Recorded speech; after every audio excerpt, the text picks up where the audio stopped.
Kolbu itu senang nyebut nama Allah. Maka orang yang sudah belajar zikir pada guru zikir, belajar zikir itu bukan disuruh wiridan, sorry ya, disuruh wiridan misalnya, amalnya di zikir nih, enggak, itu namanya ijazah wirid. Kata Syekh Abdul Qadir Al-Jilani dalam Sirrul Asrar, zikir itu mesti ditalkinkan sebelum engkau mati. Jadi kalimat hadis laqinu mautakum la ilaha illallah, talkinkan, bimbingkan orang yang mauta la ilaha illallah. Apa makna mauta? Mauta itu pertama orang yang akan mati. Ini bakal mati gak? Yang kedua yang sedang sakaratul maut. Yang ketiga yang sudah mati. Oleh karenanya talqin ini berlaku. Ini hadis sahih. Laqinu mautakum la ilaha. Ini hadis sahih, nggak ada yang debat. Yang diperdebatkan hadis baca Yasin. Iqra'u Yasin ala mautakum. Bacakan Yasin terhadap orang yang akan mati, sedang mati atau sudah mati. Itu hadis Abu Daud. Hadisnya memang diperdebatkan. Tapi kalau yang tadi laqinu mautakum la ilaha illallah, talkinkan orang yang akan mati, yang sudah mati la ilaha. Saya tanya lagi, ini bakal mati gak nih? Ini Nabi perintah. Kalau Nabi perintah wajib atau tidak wajib? Jadi antum kalau sebelum meninggal nggak minta talqin kepada seorang syekh mursyid ahli zikir, tidak menjalankan amanah Sayyidina Muhammad SAW.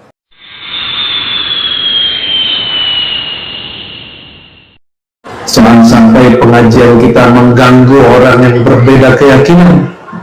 Kecuali event-event besar, mereka pasti maklum. Isra Mi'raj itu peristiwa besar atau kecil? Oleh karenanya, jangankan kita, Nabi Musa pun penasaran dengan Nabi Muhammad SAW. Nabi Musa sampai-sampai ingin berjumpa beliau 5 kali. Masih ingat kisahnya? Nabi Muhammad turun dicegat sama Nabi Musa. Kenapa? Kok aku gak diizinkan memandangnya, sedangkan Nabi Muhammad dapat izin berjumpa? Lebih dari memandang, lebih dari sekedar memandang. Nabi Musa itu bukan beliau lebih tahu dari Nabi Muhammad sehingga mengatakan, "Hai Muhammad, irji' ila rabbik, kembali ke Tuhanmu, umatmu gak sanggup." Bukan Nabi Musa sok-sok mengerti kita-kita yang lemah ini. Nabi Musa sedang ingin memandang bekas nur penyaksian Allah Subhanahu wa taala pada wajah Sayyidina Muhammad sallallahu alaihi wasallam. Mari kita kirim suratul Fatihah untuk Sayyidina Muhammad sallallahu alaihi wasallam dan semua orang yang mengadakan, yang berjasa mengadakan pengajian hari ini, orang-orang tua kita, guru-guru kita, dan semua yang berhadir. Ala hadin niyya wa likulli niyatin salihah. Al-Fatihah.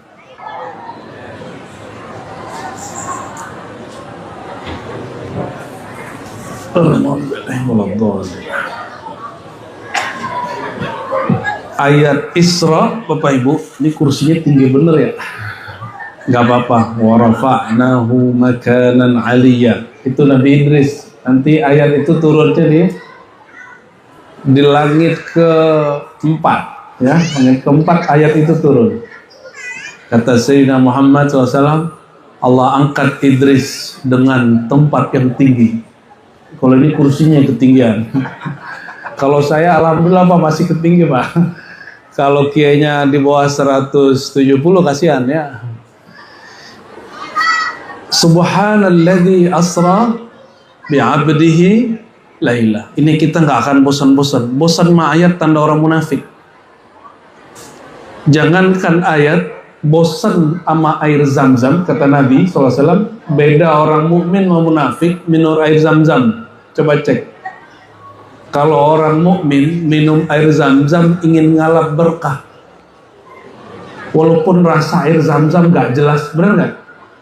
Air zam-zam itu aneh loh Pak rasanya, nggak seger kayak air di Bogor sini. Tapi itu air terbit, tumbuh, keluar, di atasnya ada orang yang tawaf dan itu tidak pernah berhenti. Jika satu napas kiai, lah jangan diganti Pak. Lah sampai juga. Jika satu napas kiai dianggap berkah, bagaimana kalau napas orang yang menginjak Masjidil Haram tawaf setiap saat, benar nggak? Makanya air zam-zam itu pernah berkah. Makasih Pak Pengurus ya. Ya. Oke. Terima kasih. Alhamdulillah. Ini. Tadi ke sana aja ya.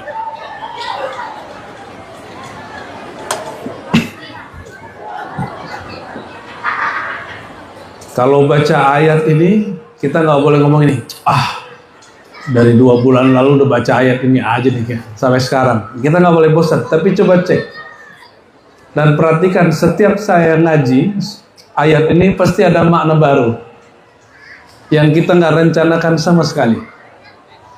Kenapa? Kalau tafsir begitu aja, kalau takwil begitu aja.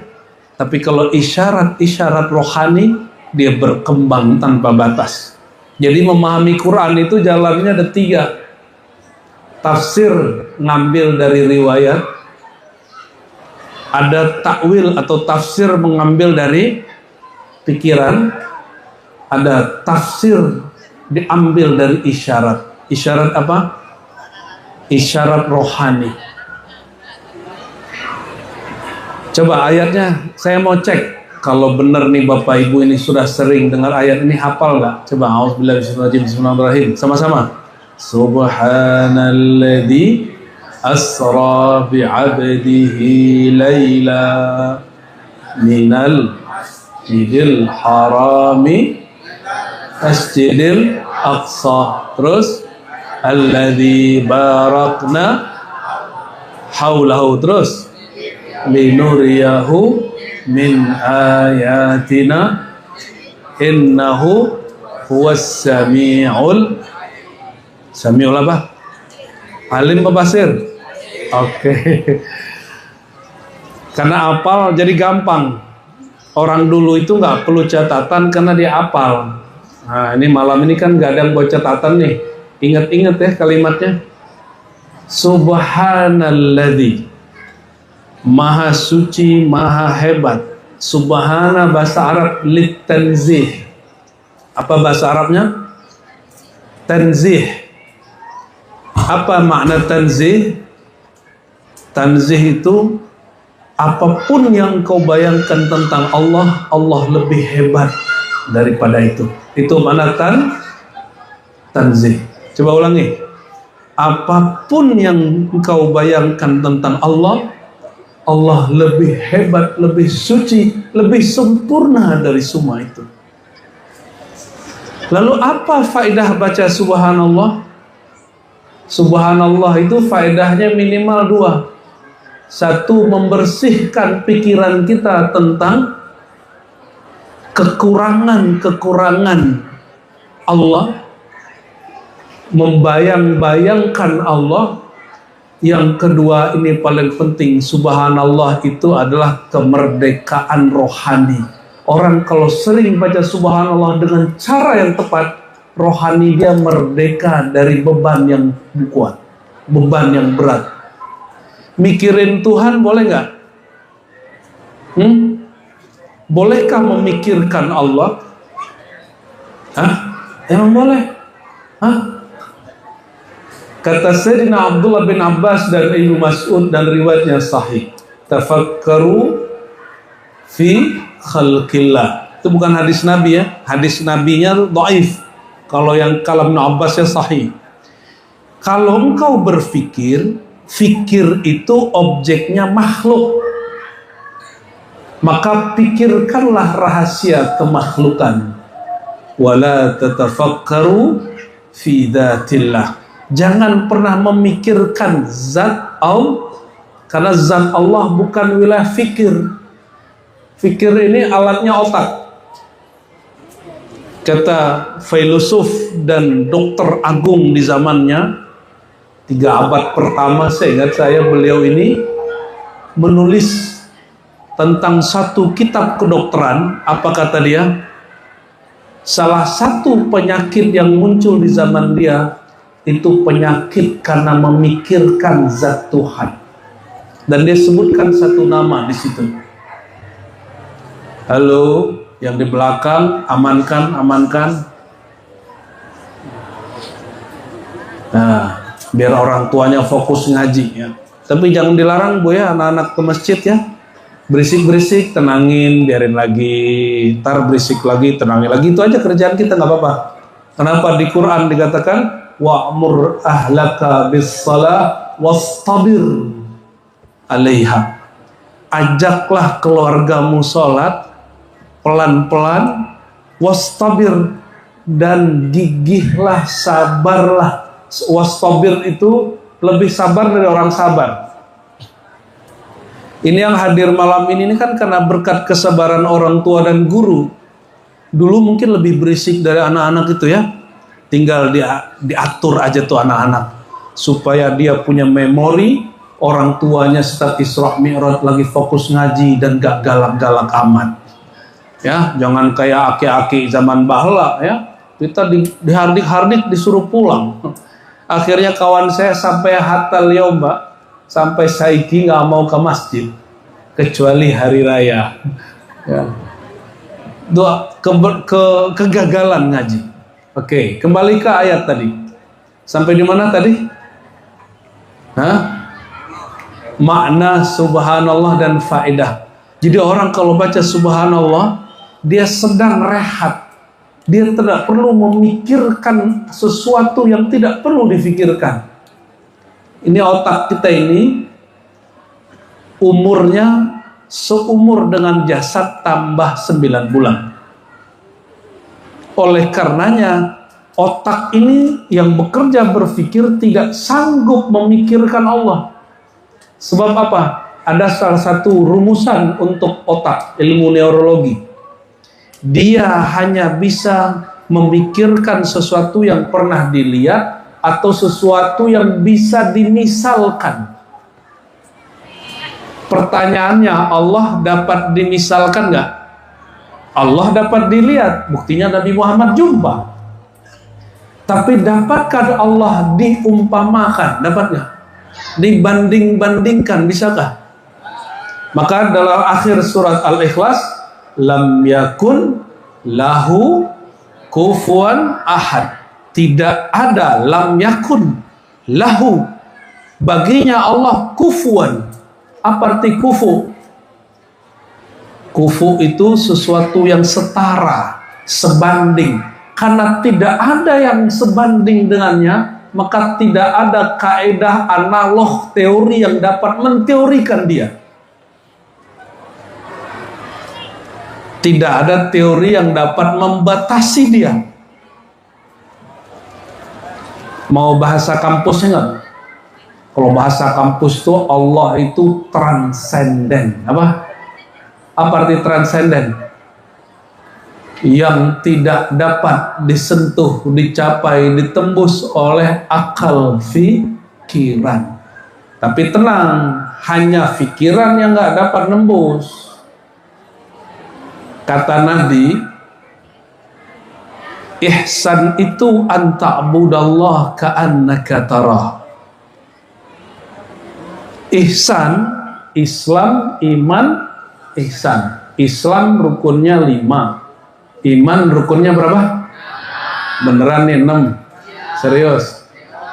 Nomor pertamanya apa? Nomor 3-nya? Nomor 1 lagi? Kepada kenapa dia diimani? Karena dia ada. Dan kata Imam Ahlus Sunnah Abu Al-Hasan Al-Ash'ari dan Abu Mansur Al-Maturidi, kullu mawjudin sahha ayyura.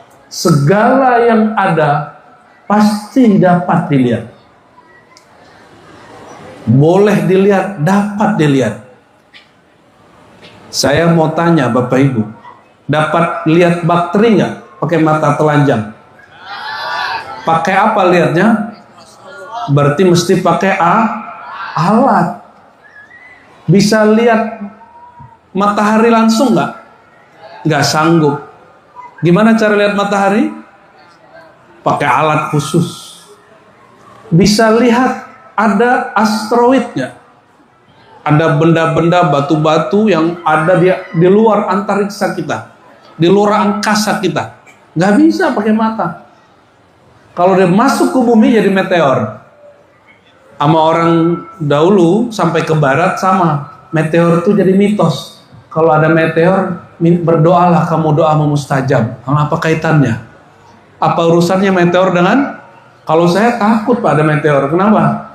Meteor itu di Quran disebutkan bahwa Allah sedang merajam jin syaitan yang mencuri kabar-kabar langit. Kalau kita malah kita tonton ya, kalau kita ngeri. Kenapa? Dulu sebelum manusia jadi khalifah di bumi, yang ngurus bumi ini jin, bangsa jin. Bangsa jin ini tengkar mulu, nggak ada silaturahmi, dikit-dikit tersinggung, dikit-dikit perang. Akhirnya Allah kiamatkan mereka dengan meteor. Maka teori Darwin ini ada benarnya dikit. Apa kata Darwin? Dulu pernah terjadi hujan meteor, tapi dia nggak tahu sebabnya apa. Dan itu disebutkan di dalam sejarah atau filsafatul wujud atau tarikhul wujud, tarikhul alam yang ditulis para ulama kita. Pernah dapat cincin meteor nggak Pak? Batu meteor pernah dapat? Saya punya Pak batu meteor. Dikasih orang dikit aja. Itu hitam gosongnya bukan main. Gimana cara lihatnya? Mesti pakai alat. Maksud saya menyebutkan ini, Allah itu ada. Dan adanya dia dapat dilihat, tapi bukan dengan pikiran. Dengan apa dilihat? Anta budallah ka'annaka tarah. Engkau beribadah kepada Allah seakan melihatnya. Coba perhatikan. Bandingkan kalimat ini, ka'annaka, ka seperti, anna bahwa engkau melihatnya. Beda dengan surat Asy-Syura ayat 11. Ini saya ngajak serius nih Bapak Ibu. Surat Syura ayat 11 gimana ayatnya? Laisa kamitslihi syai'. Tidak ada yang ka seperti semisalnya sesuatu pun. Seperti kaf, mitslihi semisal. Tidak ada seperti semisalnya. Kenapa? Misal itu menunjukkan ada yang setara dengannya. Tapi ketika menyebutkan bab solat, apa kata Rasulullah SAW? Sembahlah Allah ka seperti bahwa engkau memandangnya. Berarti boleh mandang Allah? Bisa pandang Allah? Dan disebutkan di situ hanya kalimat seperti, bukan kamitsli, bukan seperti semiksal, enggak. Maka terjemahan seakan-akan ini perlu dikritisi. Sembahlah Allah seakan-akan melihatnya. Ka'annaka tarah, seperti bahwa engkau benar-benar melihatnya. Itu terjemahan asalnya. Lalu gimana cara lihat Allah? Sedangkan Allah mengatakan dia tidak ada yang seperti semisalnya. Bahkan la tudrikuhul absar, dia tidak dapat dicapai pandangan apapun. Masalahnya Nabi Muhammad waktu naik Mi'raj itu jumpa Allah nggak? Jumpa Allah. Jumpa bener. Gimana cara lihatnya? Pakai mata ini. Kata Allah dalam surah Al-An'am, la tudrikuhul absar, tidak dah dia dapat dicapai oleh pandangan mata, tetapi dia mencakup semua pandangan mata. Wa huwa yudrikul absar, justru semua pandangan dia dapat kuasai, dia dapat tembus. Dijawablah oleh Nabi SAW di dalam hadis Sahih Bukhari. Bagaimana cara lihat Allah? Mau mi'raj gak? Kan ada ungkapan nih, kalau kisah Isra Mi'raj, antum melihatlah kajian saya tadi pagi, yang kemarin-kemarin ya. Apa kata Nabi Sallallahu Alaihi Wasallam? Kalau aku sudah cinta hambaku dari Allah, ini hadis qudsi. Fa idza ahbabtuhu, apabila aku telah jatuh cinta kepada hambaku, kuntu sam'ahu alladhi yasma'u bi, maka yang mendengar pada dirinya bukan lagi dirinya, tapi yang mendengar pendengaranku. Aku ganti pendengarannya menjadi pendengaranku. Wa basarahu alladhi yubsiru bih, aku ganti pandangannya, bukan lagi pandangan insani, aku ganti pandangannya dari pandangan kehambaan menjadi pandangan rububiyah. Bukan berarti dia menjadi Rabbun, bukan. Dipancarkan, ditajallikan nurnya di situ. Maka dia memandang bukan lagi dengan pandangannya, tapi dia memandang dengan pandanganku. Kalau begitu, yang melihat saat Nabi Muhammad SAW melihat siapa? Pandangan Allah. Berarti Allah memandang dirinya lewat Sayyidina Muhammad. Kok bisa begitu ya? Salah satu nama lain Nabi Muhammad dalam ilmu ma'rifat adalah Mir'atullah. Ini baru saya dengar ya. Tapi bukan dari ente, bukan dari kitab biasa. Cerminan Allah. Apa? Cerminan, bukan berarti Allah butuh cermin. Maka memantullah pandangan Allah pada diri si cermin, sang cermin mulia bernama sang Nabi Muhammad Sallallahu Alaihi Wasallam. Coba, ini mata punya siapa nih? Mata punya siapa? Punya Allah, bukan punya kita kan? Pendengaran punya siapa? Pendengaran sama telinga beda nggak? Beda. Kalau lagi tidur, dengarnya pakai telinga apa pakai pendengaran? Gimana Ustaz? Jadi ada pendengaran, ada telinga. Apa perbedaan telinga dengan pendengaran? Telinga itu semacam antena untuk menangkap gelombang yang ada di alam fisik. Ini alam fisik bukan? Ini kita lagi mimpi apa lagi ketemu fisik? Halo Bu, lagi mimpi nggak? Apa lagi sadar? Sadar? Oke. Ini jumpa fisik?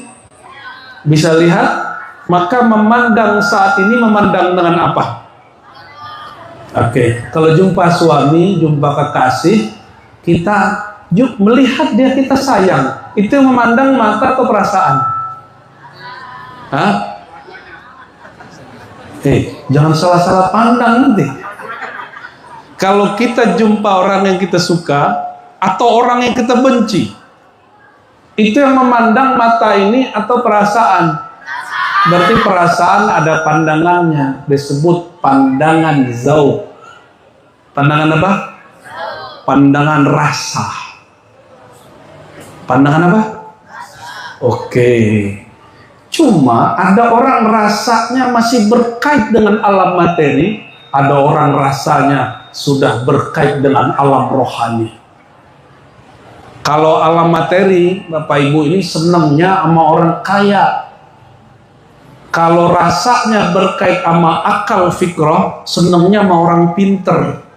Senang nggak sama orang pinter? Kalau bapak-bapak ini masih berkait dengan alam zahir, senangnya main cantik-cantik doang, Pak. Ibu-ibu ini senangnya sama yang tampan-tampan, seperti nampan. Tapi kalau orangnya sudah melihat dengan kolbu, kolbu itu Baitullah, tempat menyebut nama Allah yang indah-indah. Dia hanya senang sama orang yang kenal sama Allah. Sama siapa senangnya? Sama yang kenal sama. Maka nanti dia kalau cari teman duduk, orang yang ngomongin Allah. Coba lihat, orang senang politik, temannya siapa? Orang suka politik. Orang yang lagi seneng sama ngomongin bab apa nih, kebatinan, nyarinya apa? Nyarinya bukan ustadz biasa kayak beliau yang suaranya bagus ini, nyarinya uskun, ustadz plus dukun. Allahumma sholli ala Muhammad. Jadi kalau kita baca subhanallah, jiwa kita, pikiran kita sedang merdeka, tidak melakukan sesuatu di luar batas tugasnya. Maka yang memandang tadi bukan akal pikiran, bukan juga perasaan. Yang memandang itu adalah sifat yang makna sifat itu terpatri di dalam diri, disebut ma'ani. Ya, sifat ini dipinjamkan Allah, namanya sama basar. Ketika Allah meminjamkan, nanti Allah ganti. Jika sudah diganti sama basornya, baru diizinkan jumpa dengan Allah. Barulah as-salatu mi'rajul mu'minin. Salat itu jadi sarana mi'raj orang beriman. Orang beriman kolbunya apa otaknya? Nah, orang beriman tuh kolbunya apa otaknya? Maka kolbu berisra dari al-bait yang ada, Baitullah yang ada di kolbu, diisra kepada fuadnya. Fuad itu wilayah jiwa kita, wilayah kolbu kita yang menentukan, yang memilih sesuatu. Maka dia nanti dimintakan pertanggungjawabannya. Naik lagi, dia akan isra dari fuadnya masuk kepada sirnya, rahasia Allah pada dirinya. Jadi kalau Nabi Isra Mi'raj dari mana? Dari Masjidil Haram, Baitullah bukan? Baitullah ke Baitullah. Maka seorang mukmin Isra'nya, orang mukmin standar ya, antum kan sudah level up nih. Kalau orang standar dari akal ke jiwa, jiwa ke dalam kolbu. Tapi kalau sudah ngaji marifat, dari zikir kolbu kepada nurnya kolbu ada di fuad. Ya, makanya fuad ini nanti dia akan memutus sesuatu. Keputusan kita memilih sesuatu itu dimintai pertanggungjawaban oleh Allah. Itu ada dalam surah Al-Isra. Inna sam'a wal basara wal fu'ada. Sungguhnya sama, basar dan fuad, semua itu pasti mas'ula, dimintai pertanggungjawaban. Ini kalam Allah. Jadi pandangan kita, pendengaran kita, lalu keputusan kita di hati, Allah mintai pertanggungjawaban.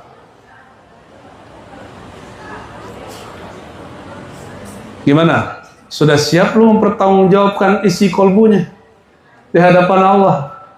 Hah? Siap gak? Apa kata Imam Ghazali? Qalbul mu'min Baitullah. Kolbu orang beriman itu baitnya Allah. Apa itu bait? Bait masjid, tempat menyembah Allah. Maka dari kolbu pindah ke fuad, dari fuad pindah kepada sir. Itu yang disebut Isra Mi'rajnya orang beriman. Pindah dari yang zahir kepada yang batin. Dari ilmu yakin beralih kepada hakul kun yakin. Itu Isra Mi'raj kita. Oleh karenanya, jika benar ini kita mau jadikan sholat sebagai mi'raj, wajib nambah ilmu setiap hari. Ilmu apa? Ilmu mengenal Allah Subhanahu wa ta'ala. Kalau ilmu yang lain kan tinggal googling di internet ya, tinggal nonton di YouTube. Tapi kalau ilmu ma'rifatullah, mesti jumpa fisik dengan fisik guru, jumpa fikiran dengan fikiran guru, berhadap-hadap kolbu dengan kolbu guru. Hatta Sayyidina Jibril. Sayyidina Jibril ini guru Nabi, kawan Nabi atau murid Nabi? Apa semuanya? Kadang dia jadi guru, kadang dia jadi kawan, kadang dia jadi murid. Apa kata Nabi Muhammad SAW waktu Jibril jarang datang? Bril, ente kemana aja, rindu, kangen, ente kemana aja gak turun-turun. Ternyata Jibril pernah gak turun. Ternyata ada satu hal yang Jibril gak suka, bau sama hewan-hewan, yang hewan itu identik dengan jin dan syaitan, yaitu apa? Tikus sama anjing. Ternyata di bawah dipan Nabi ada tikus mati. Kata Jibril, sorry bro, di bawah dipanmu ada benda najis. Jibril ini nggak takut sama tikus, Pak. Dia nggak suka yang bau. Makanya kalau bikin majelis bakar buhur. Nih malam ini belum makan buhur ya. Nanti Pak Ketua DKM setiap bikin majelis bakar apa? Buhur. Biar malaikat datang, biar beda. Masa kalah sama dukun? Dukunnya bakar kemenyan. Ya, untuk mengundang ya media-medianya. Tapi dukunnya ada yang wali loh, Pak. Tapi nggak tahu wali Allah atau wali setan. Ya, kalau yang dia basicnya kun fayakun, insya Allah wali Allah. Kalau basicnya dia seleb apa? Nggak jelas lah itu ya, yang menyekutukan Allah dengan selainnya, itu arahnya beda. Jadi dukun itu dari kata kun. Nggak boleh juga menghina dukunnya. Maaf Pak dukunnya, semoga ente dukun yang wali Allah, bukan dukun yang aneh-aneh itu. Allahumma sholli wa sallim alaihi. Nabi Isra Mi'rajnya secara fisik dan rohani dari Al-Masjidil Haram ke Al-Masjidil Aqsa. Kalau dari fikiran ke kolbu sampai kepada sir, cukup di dalam diri. Dia tidak perlu berpindah fisik, cukup di atas sajadah atau di hadapan majelis. Ya, kolbu itu senang nyebut nama Allah.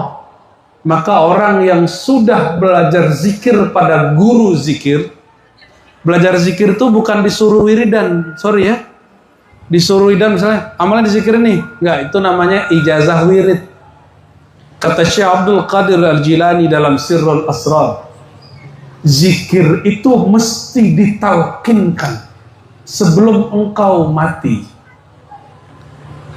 Jadi kalimat hadis laqinu mautakum la ilaha illallah, talkinkan, bimbingkan orang yang mauta la ilaha illallah. Apa makna mauta? Mauta itu pertama orang yang akan mati. Ini bakal mati nggak? Yang kedua yang sedang sakaratul maut.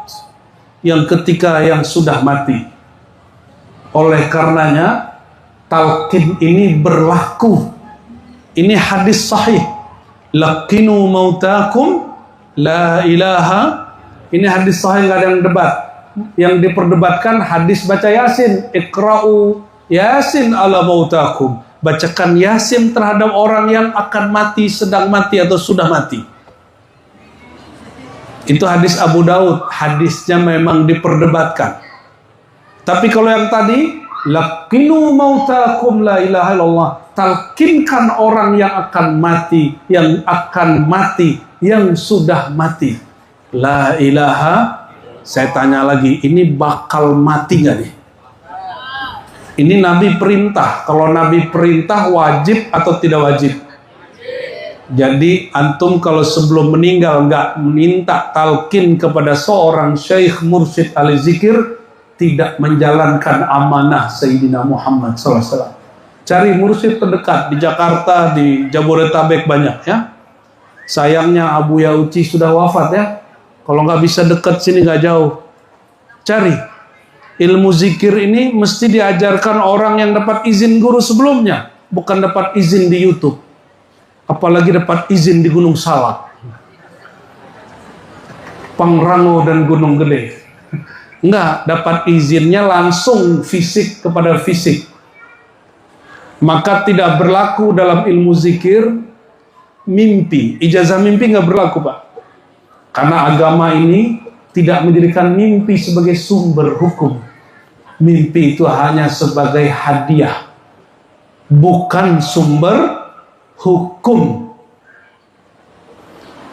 Gimana? Mau talqin? Cari guru mana?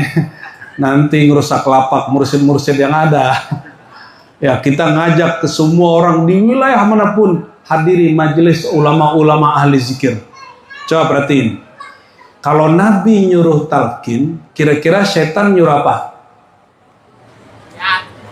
Apa kata setan? Bid'ah. Apa kata setan? Gak usah. Maka saya khawatir yang membid'ahkan ilmu talqin zikir itu minhum, bagian dari syaitan. Kenapa? Rasul nyuruh kok dia melarang? Rasul suruh talqinlah engkau. Yang orang ini ngomong apa? Gak usah talqin. Nabi suruh, dia larang. Kira-kira pengkhianat Rasulullah gak? Yang berani khianat sama Rasulullah cuma dua, munafik sama syaitan. Karena orang munafik itu syaitan yang berzahir. Nauzubillah. Summa, ya, ini saya nggak nakut-nakutin, Pak. Ini zamannya sudah pendek. Zamannya sudah sangat-sangat pendek sekali. Kita sudah pernah pandemi 2 tahun lebih. Pada bingung ya, lupa. Ini komplek lockdown nggak nih Pak Kombes ini? Ya, lockdown nggak? Lockdown. Ya, betul. Kita hidup lagi nyaman-nyaman, santai. Tiba-tiba ada pandemi dan semua orang kemudian nggak bisa keluar kemana-mana. Yang kena pertama Depok, yang ditutup Jawa Timur, kan lucu? Ya nggak? Yang kena pertama orang Depok, yang ditutup Lombok. Aneh itu, nggak nyambung. Kapan nyampenya virus ke sono?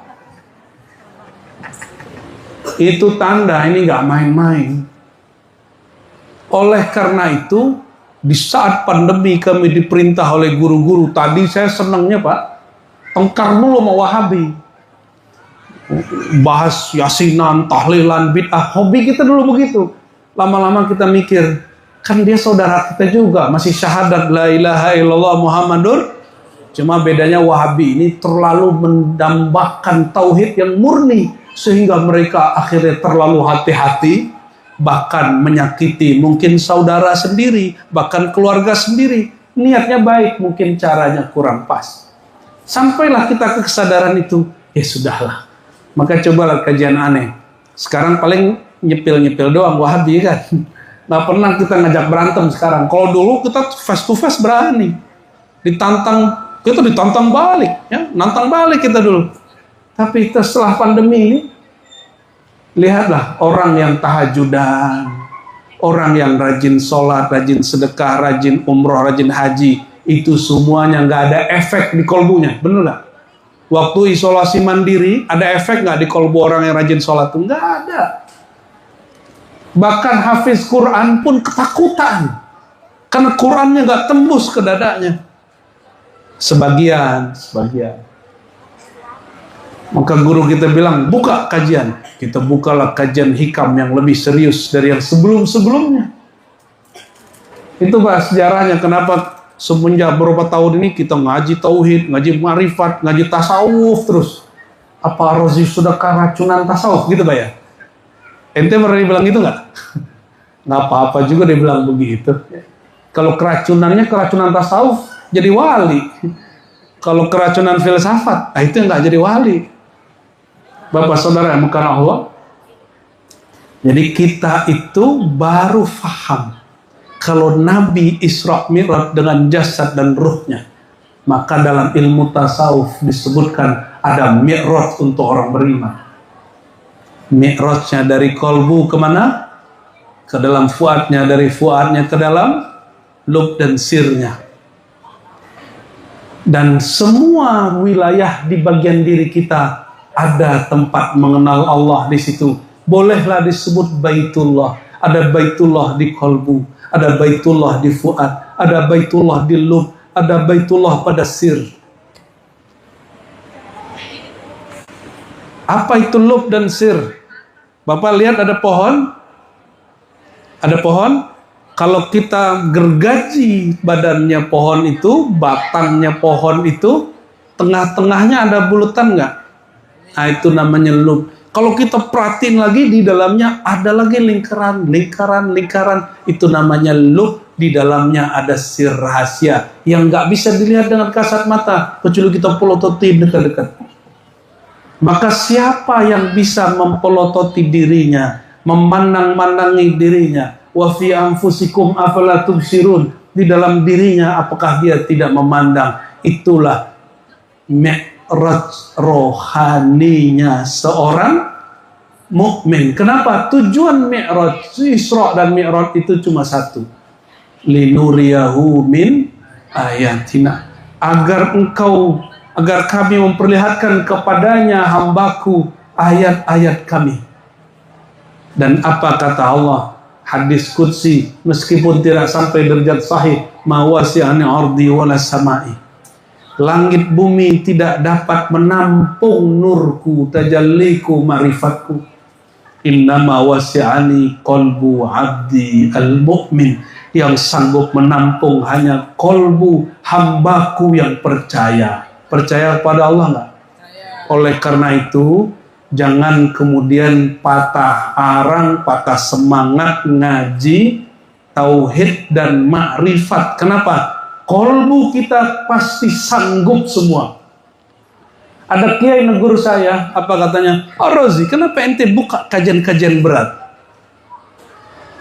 Saya tanya balik, Pak Kiai, coba tanya sama jamaah kita, berat atau tidak? Ditanyalah sama dia, jamaah, kajian Ar-Razi berat nggak? Kata jamaah sentak, berat Pak Kiai. Muka saya merah Pak. Tapi dia nanya lagi, berat ya? Kalian ngerti nggak? Sangat mengerti Pak Kiai. Kalian menikmati nggak? Kata mereka apa? Sangat nikmat Pak Kiai. Itu Pak Kiai akhirnya melongo aja tuh. Dibilang berat, betul berat. Kenapa? Dari tadi saya nggak ngajak ketawa-ketawa kan? Cuma hatinya tersenyum kan? Benar nggak? Bapak Ibu, al-ma'rifatu qutul arwah. Ma'rifat itu ilmu mengenal Allah, itu makanan rohani. Kalau itu dibuka, Bapak Ibu bisa duduk berjam-jam. Seperti dulu sahabat-sahabat Rasulullah 2 hari 2 malam gak beranjak dari hadapan Nabi Muhammad SAW. Mereka gak tidur kecuali ketiduran lagi duduk. Kenapa? Allah sudah ganti pandangan mereka dengan pandangannya, pendengaran mereka dengan pendengarannya. Yang ngantuk itu mata apa telinga? Kalau kita ngantuk gimana Bu? Coba ngantuk dong. Matanya gimana? Iya gitu ya. Kalau rohani sedang kuat-kuatnya, Allah ganti pandangan ini dengan pandangannya. Namun kita tidak akan pernah menjadi Tuhan. La ta'khudhuhu sinatu wala naum. Allah itu tidak pernah lelah, ngantuk dan tidur. Maka akan diberikan sedikit nur ini kepada orang yang percaya. Maka saya menyaksikan kawan-kawan saya kalau ngaji marifat Bapak Ibu, nggak ngantuk dia, nggak capek dia. Kenapa? Itulah rahasia cinta Allah. Allah berilah nurnya sedikit demi sedikit ke orang itu. Al-Imam Abu Hanifah lagi jalan-jalan, dengar orang ngegosipin sang imam. Imam ini ditawarin jadi hakim agung, nggak mau.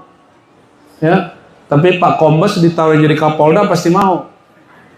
Ya, ini Imam Abu Hanifah ditawarin jadi Hakim Agung nggak mau. Apa kata dia? Ilmu nggak pernah nyatu sama kekuasaan, apalagi pengadilan. Karena dia kenal ada imam namanya Syarik. Syarik atau Syurek ini setelah jadi qadhi, jadi hakim, ilmunya jadi kabur. Orang nggak pakai lagi ilmu dia. Abu Hanifah bilang, cukuplah karirku segini, tapi karir ilmuku bertahan sampai nanti. Maka sampai hari ini nama beliau Imam Abu Hanifah Hanafi masih disebut-sebut. Orang paling banyak mengamalkan ilmu dia orang Turki, orang Uzbek, ya, orang India, orang Irak itu banyak yang mengamalkan ilmu beliau. Imam Abu Hanifah ini digosipin orang. Oh, si Abu Hanifah ini sepertinya kalau sholat malam sepanjang malam. Kata Abu Hanifah, loh, aku dipuji melebihi kemampuanku. Kata Abu Hanifah, padahal aku innama kuntu nisfal lail. Aku hanya bangun setengah malam. Lalu dia berdoa, ya Rabb, ij'alni khairan mimma yazunnun. Jadikan aku lebih baik yang digosipkan orang. Kalau ini digosipin buruk apa baik ini?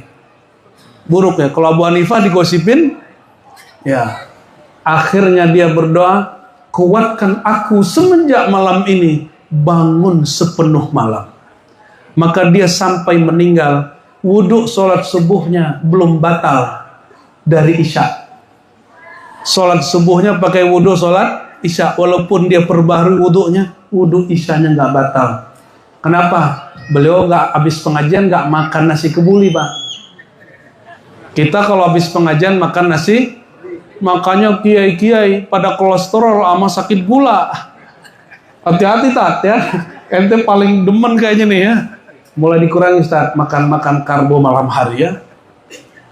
Imam Abu Hanifah nggak sakit gula, nggak sakit paru, padahal nggak sakit jantung, tidak tidur malam hari. Antum kan suka begadang Ustaz, tapi makannya ya.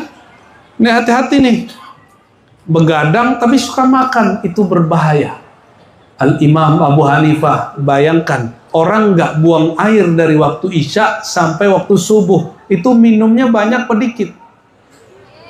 Maka tidak dianjurkan orang kalau sudah lewat waktu Isya minum banyak-banyak. Ya, jadi kalau udah lewat Isya minum airnya dikit aja. Kopi dikit, air dikit, Fanta dikit, Coca-Cola dikit gitu ya. Itu kacau itu. Ya. Itu bukan dikit, namanya banyak ya. Abu Hanifah ngomong gitu. Waktu saya jadi guru santren, itu juga ada santri ngomong begitu Pak. Jadi ada aplikasi namanya Syamilah, isinya ribuan kitab. Kata si santri, oh kalau Ustadz Razi itu semua yang di Syamilah dia udah baca. Sampai ke telinga saya. Saya berdoa juga, ya Allah, tolong semua yang dia baca, yang dia sebut itu haqiq fiyya. Tolong realisasikan pada diriku. Akhirnya semenjak saat itu saya baca kitab sampai 10 jam, 12 jam setiap hari. Nggak kekejar juga. Akhirnya fawqa kulli dhi ilmin alim, kita sadar di atas langit ada orang yang lebih tinggi ilmunya. Ya, saya ngomong begini nih, ini nggak tinggi-tinggi amat Pak, ini ada yang lebih tinggi lagi ngomong dari saya. Jam berapa nih? Belum apa? Ya Iman juga, ini datang jauh-jauh kalau langsung beres ya. Allahumma sholli ala Muhammad. Apa yang diperlihatkan Allah kepada Nabi Muhammad? Kalau orang dia berjalan dari dalam dirinya ke dalam dirinya, dia akan menyaksikan hal-hal yang mirip. Ya, salah satu yang dilihat Nabi Muhammad SAW ketika beliau diangkat ya, diperjalankan oleh Allah SWT apa? Beliau mengatakan, aku melihat negeri yang ada kurmanya, aku sholat di sana. Lalu aku berjalan ke Tursina, aku lihat Musa sholat di dalamnya. Aku berjalan lagi ke satu negeri, di tengah perjalanan ada ibu-ibu, nenek-nenek nyapa aku, lalu ada perempuan cantik seksi nyapa aku, yang ketiga ada yang ketiga ada, tahu nggak? Ada yang tahu? Ada syaitan berjubah laki-laki juga menyapa aku. Di ujung, ini riwayat tentang Isra, ini banyak versi. Kalau kita gabung, di ujung sampailah beliau di Al-Masjidil Aqsa. Apa makna Aqsa? Al-Aqsa bimakna al-ab'ad. Sesuatu tempat yang jauh. Karena masjid terjauh yang diziarahi zaman itu adalah Masjid Al-Aqsa. Aqsa itu menurut orang Mekah. Coba bayangin Pak, kalau ke Aqsa, orang Mekah lewatin Madinah dulu, habis Madinah terus ke Yordan, baru nyampe di Aqsa. Atau bisa langsung dekat tembus, ada jalan-jalan tertentu. Dan itu bisa 3 bulan. Berapa bulan? Maka Sayyidina Abu Bakar didatangi oleh Abu Lahab dan CS.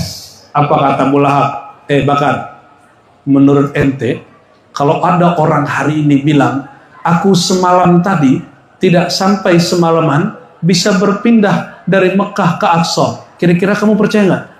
Tuh Bakar, enggak sih, nggak mungkin. Udah seneng nih Abu Jahal, Abu Lahab. Oh, si Abu Bakar masuk perangkap. Ini namanya mantik logika Abu Lahab. Ilmu mantik Abu Lahab. Coba perhatikan, Abu Bakar tidak terjebak oleh ilmu logika, oleh ilmu filsafat. Apa kata dia? Si Abu Lahab, Bakar, tahu nggak kamu siapakah orang yang ngaku-ngaku terbang malam tadi? Nggak nyampe semalam. Siapa emang? Muhammad. Kata Sayyidina Abu Bakar apa? Oh, in kana huwa fa usaddiquhu fa huwa sahih fa huwa haqqun muhiqqun haqqul haqiqah. Kalau Muhammad yang bicara, itu pasti hak. Kenapa? Dia nggak pernah bohong 40 tahun lamanya. Nggak mungkin tiba-tiba dia jadi orang gila. Nggak mungkin tiba-tiba jadi kazzab. Pembohong nggak mungkin. Kalau antum bohongnya udah berapa kali? Jadi kalau ngaku malam tadi ketemu Syekh Abdul Qadir, aneh mikir-mikir dulu, bener nggak ya? Jangan-jangan bohong nih. Jangan-jangan Bang Qadir bukan Syekh Abdul Qadir ya. Malam tadi jumpa ketemu Rasulullah. Yang bener aja ente ya. Aneh belum tentu percaya. Kenapa? Lihat dulu track recordnya, pernah bohong nggak? Siapa tahu hobi berbohong. Sayyidina Abu Bakar, maka beliau ketika jumpa dengan Sayyidina Ali berkalam, ya Abu Bakar, hei Abu Bakar, tahukah engkau gelarmu As-Siddiq itu bukan karena engkau hanya membenarkan peristiwa Isra, tapi karena engkau sebelum itu terjadi semua sudah dinamakan, dipanggil As-Siddiq dari langit sana. Hadis riwayat Imam Tabarani. Jadi As-Siddiq gelar di mana? Di langit. Ini yang disebut nama-nama langit. Nama apa? Ya kan hadis Tabrani kan? Atau kalau bahasa kerennya dulu nama ruh ya, yang sempat kontroversial itu.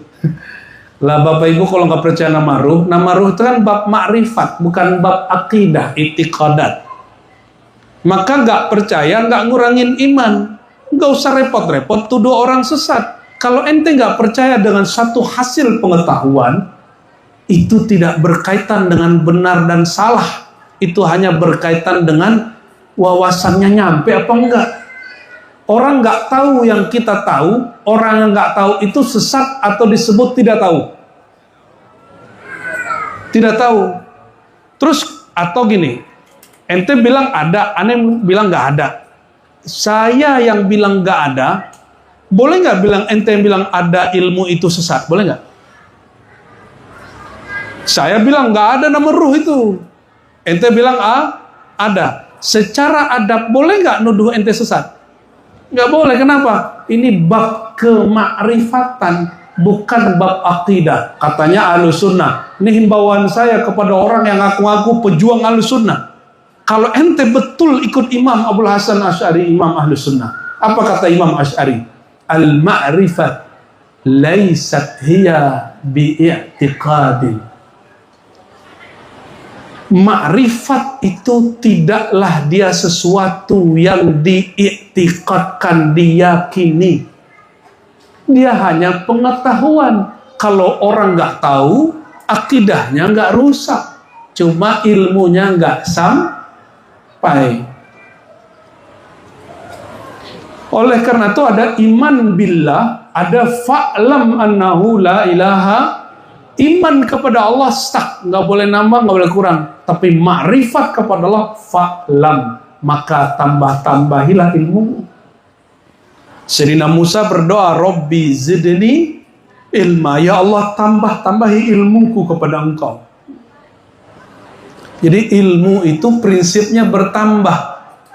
Tentang ilmu roh, ya, mi'raj rohani, apalagi kajian-kajian Nur Muhammad itu bab makrifat, bukan bab akidah. Ya, kalau kita beda itu hanya perbedaan wawasan, bukan perbedaan sesat dan benar, sesat dan neraka, nggak ada urusan. Coba terapkan itu, Pak. Nah, ini bagian terakhir yang mau saya sampaikan. Isra Mi'raj itu lambang toleransi yang paling agung. Bayangkan Nabi Muhammad SAW melihat Nabi Musa sholat di kuburnya dan beliau nggak tegur, Pak. Musa, cara sholatmu salah, nggak digituin. Ada nggak riwayatnya beliau menyalahkan Nabi Musa? Nggak ada. Padahal cara sholat Nabi Musa berbeda dengan cara sholat Nabi Muhammad SAW. Dan itu simbol pertemuan semua para nabi. Nah, ini yang mau saya sampaikan. Jadi para nabi itu mereka selalu jumpa. Ada pertemuan-pertemuan.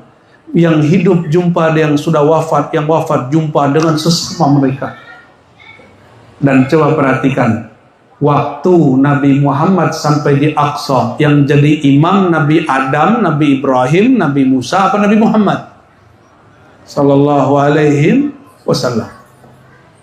Kenapa alaihim? Semuanya kita sholawatin, ya. Jadi siapa yang jadi imam? Coba kalau di masjid kampung kita bilang apa? Yang imam orang tua. Tuaan mana Nabi Muhammad sama Nabi Adam? Nabi Adam. Kurang makrifat ini. Ya, tuan mana Nabi Muhammad sama Nabi Adam? Berubah jawaban kedua nggak diterima. Tuhan siapa? Kata Nabi Muhammad, bukan Muhammad bin Abdullah yang sosok saja. Kalau Muhammad bin Abdullah SAW, zohirnya betul itu Nabi Rasul termuda. Tapi sirruh yang ada dalam dirinya, apa kata beliau? Kuntu awwalan nabiyyina fil khalq. Aku nabi paling awal, paling tua. Jadi lebih tua siapa kenabian Nabi Muhammad apa kenabian Nabi Adam? Kenabian itu kaitannya makrifat kepada Allah Subhanahu wa taala, wahyu Allah turun. Jadi lebih dulu Nabi Muhammad dapat wahyu atau Nabi Adam? Secara fisik Nabi secara nur Nabi Muhammad SAW. Di sini baca maulid ya? Semua isi kitab maulid berisikan kajian Nur Muhammad. Maka sesekali kalau baca maulid, baca artinya Bapak Ibu, biar nambah pengetahuannya tentang sosok batiniah Nabi Muhammad SAW. Oke, kita balik pertanyaan. Yang imamin siapa waktu di Aqsa? Imamumnya siapa? Itu Nabi hidup apa udah wafat? Yang wafat apanya? Rohnya masih hidup? Bayangkan Pak, itu roh-roh, arwah-arwah mengikuti orang hidup. Ngeri gak? Wa aqlan ittiba'ul amwat alal ahya. Orang yang sudah wafat mengikuti yang masih hidup, itu dalil paling kuat. Dan para nabi ngaji ke Nabi Muhammad SAW, belajar menyaksikan itu. Ini sama orang yang nggak percaya, Pak, ya kita disebut gila. Dongeng, ada khurafat lagi, ya sudahlah. Terserah mereka lah itu. Kita datanya Sahih Bukhari, Muslim, dan beberapa kitab hadis yang lain, ya. Maksud saya Bapak Ibu, akhir zaman ini Nabi sebut, kata beliau, tidaklah aku tahu, bukan belum nggak tahu, ini cuma ungkapan, ya. La adri ummati, apakah akhir mereka yang terbaik atau yang awal? Tengah nggak disebut. Akhiruhum khairan am awwaluhum, yang terbaik akhir mereka atau awal mereka. Berarti kalau akhir zaman ini, kalau awal zaman sahabat. Maka sahabat-sahabat dibikin cemburu oleh Rasulullah ketika beliau mengatakan, aku rindu dengan saudara-saudaraku. Para sahabat mengatakan, alasna bi ikhwanika ya Rasulullah. Bukankah kami saudara engkau, wahai baginda? Apa jawaban beliau? Antum ashabi. Kalian orang yang menemani aku, sahabat aku. Sedangkan ikhwani, orang yang merindui aku, orang yang percaya aku. Walam yalqauni, walam yarawni, tapi secara fisik mereka tidak jumpa. Coba perhatikan, Nabi menyebut orang akhir zaman saudara, sebagaimana Nabi menyebut para nabi yang terdahulu saudara. Ikhwani minal anbiya, saudaraku para nabi. Coba antum ini kalau jadi pengikut Rasulullah SAW, itu disebut saudara. Para nabi terdahulu yang gak jumpa Nabi Muhammad, umurnya sudah meninggal duluan, juga disebut saudara. Waktu naik ke langit 1, langit 2, ketiga, Nabi Adam ngomong, ya, marhaban bi ibni saleh wa akhis saleh. Selamat datang anak yang saleh dan saudara yang saleh. Naik ke langit kedua, jumpa beberapa nabi yang disebutkan di situ, Nabi Isa, Nabi Yahya. Apa kata mereka berdua? Selamat datang bi akhis saleh. Kata Nabi, selamat berjumpa wahai saudara sepupuku, ibn khalati, ya, saudara anak dari tanteku, bibiku. Jadi orang Yahudi Bani Israel sama orang Arab itu saudaraan, Pak. Tapi saudara suka tengkar, benar nggak? Ini sama saudaranya suka tengkar nggak? Ya mungkin itu yang terjadi sama mereka, ya. Loh, kita ikut-ikutan. Padahal mata nggak sebelah mata orang Arab, matanya sipit-sipit, ya. Tapi itu bab iman. Bapak Ibu, semoga kajian ini bisa menambah wawasan kita tentang Isra dan Mi'raj. Orang nggak percaya Isra Mi'raj, kalau nggak percaya Mi'raj, dia masih mukmin. Tapi kalau nggak percaya Isra, dia membuang satu ayat surat Al-Isra dan hukumnya, statusnya kafir. Adapun mengenai teknisnya, apakah dengan tubuh dan jasad, itu tafsir tidak wajib diyakini. Namun orang bermakrifat akan mengatakan, jika dia berkalam maha hebat, maha suci, dan dia memperjalankan, apa susahnya bagi Allah? Ya, susah nggak bagi Allah memperjalankan? Sanggupkah Allah memperjalankan?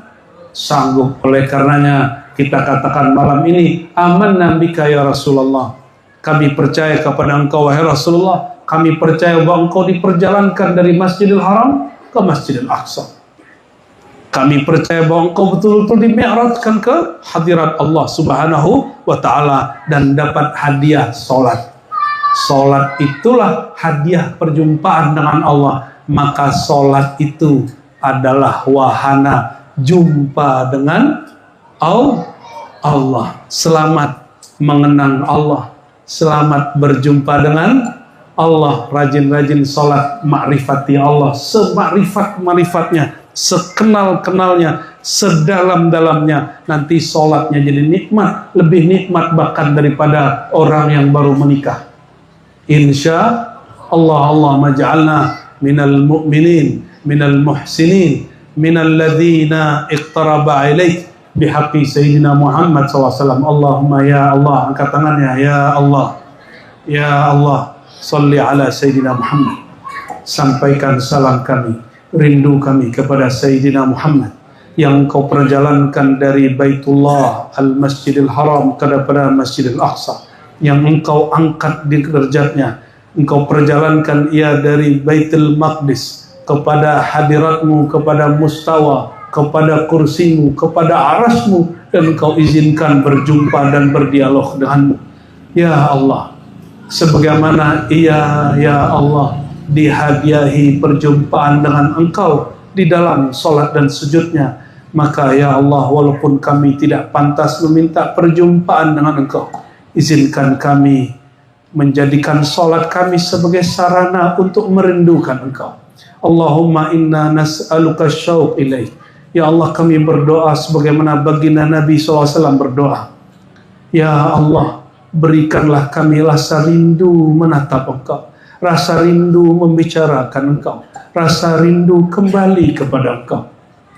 Allahumma ja'al anfusana mutmainnatan radiyatan mardiyatan. Ya Allah, jadikan jiwa kami jiwa yang tentram, jiwa yang tenang, jiwa yang kemudian Engkau undang dengan sifat ridha, radiyah dan mardiyah. Allahumma ya Allah, tahhir qulubana amman siwak, tahhir qulubana an jami' ma yamna'una anka ilaik. Ya Allah, bersihkan kalbu kami dari apapun yang menghalangi kami kepada Engkau.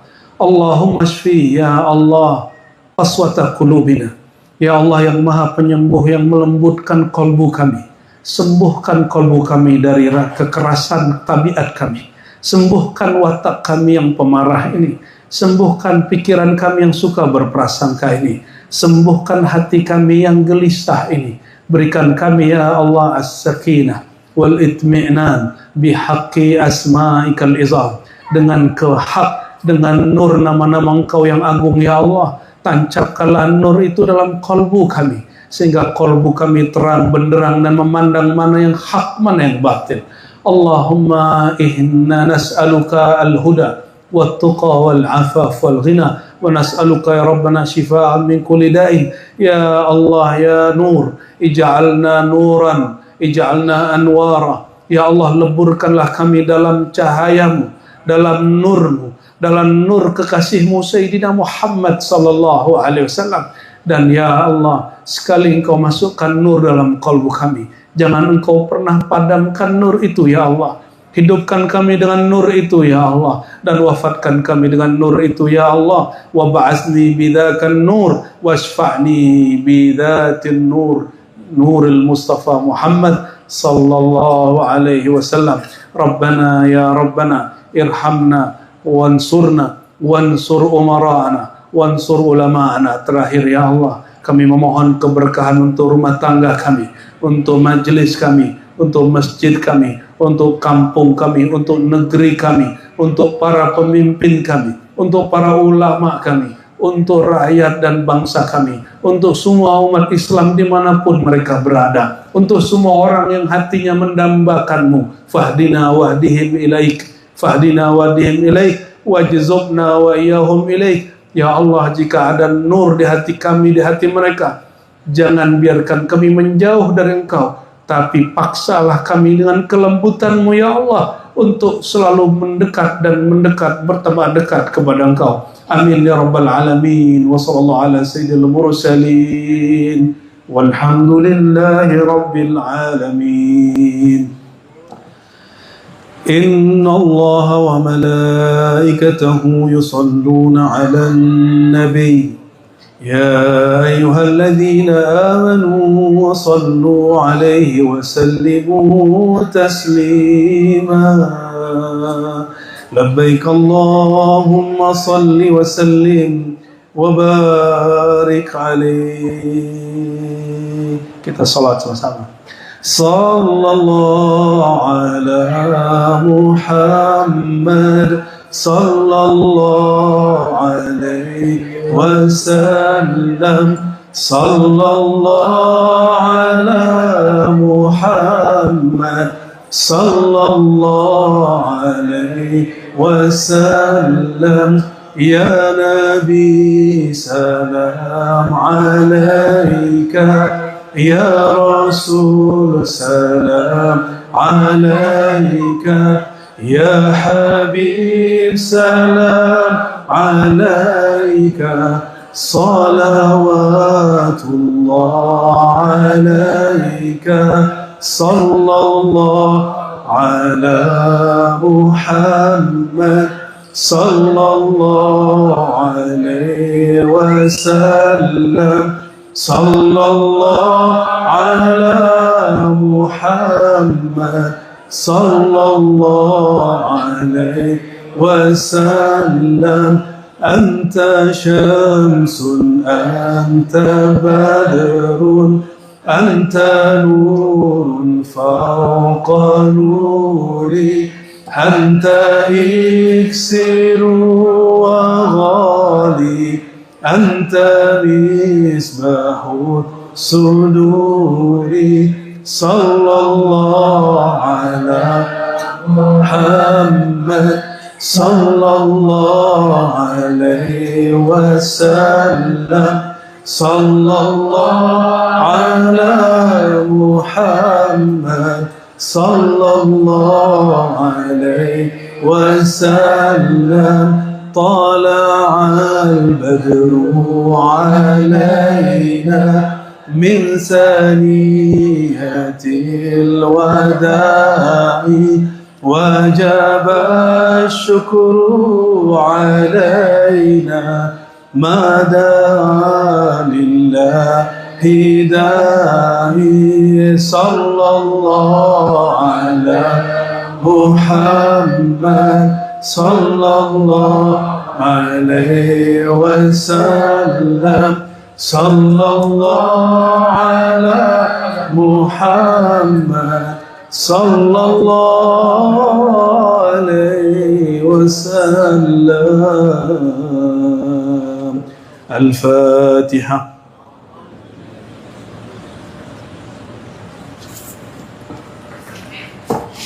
آمين رب العالمين. استجب دعواتنا بسر الفاتحة وبحق الفاتحة وبحق الصلاة على سيدنا الفاتح سيدنا الخاتم وبحق الصلاة على جميع الأنبياء والمرسلين وبحق نور المصطفى محمد صلى الله عليه وسلم وبحق أنوار جميع الأنبياء والمرسلين وبحقك يا الله يا عظيم يا عظيم يا عظيم يا خبير يا خبير يا مجيب الدعوات يا الله يا هو يا هو.